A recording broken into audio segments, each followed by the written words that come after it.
Moi, je suis Sœur Marie-Blaise Ndukom du Sacré-Cœur de Jésus, Sœur franciscaine missionnaire du Sacré-Cœur. Je suis en mission au Congo-Brazzaville dans notre communauté de Sembe depuis 4 ans maintenant. Aujourd'hui, je voudrais parler du message du pape de ce mois d'octobre. Juste quelques mots clés de ce message. Le thème d'ailleurs est missionnaire de l'espérance parmi les peuples. Chaque chrétien est appelé, d'après ce message, à être un messager et un bâtisseur d'espérance inspiré par le Christ.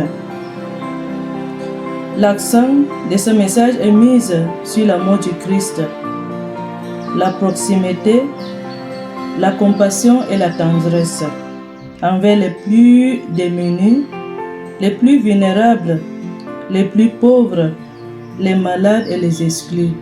Textuellement, comme ça se trouve dans notre village ici à Sembe et dans les alentours où nous partons en mission. Le message invite donc à un zèle renouvelé pour l'évangélisation, afin d'apporter l'espérance dans un monde marqué par l'obscurité et les épreuves.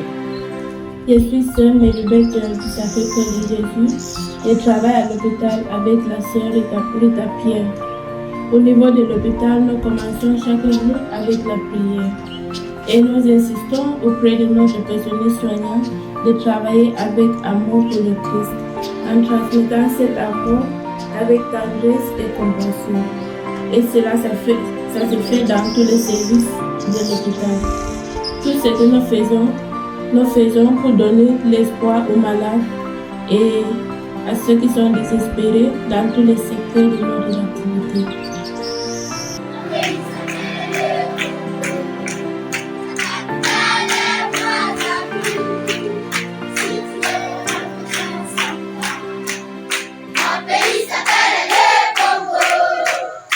Dans cette mission au Congo-Brazzaville, nous transmettons l'amour du cœur du Christ à travers plusieurs activités telles que l'éducation.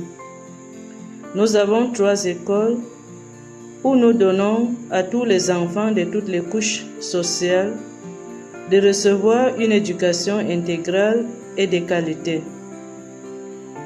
Nous utilisons nos écoles comme moyen d'évangélisation en combattant la discrimination entre les pygmées et les bantous.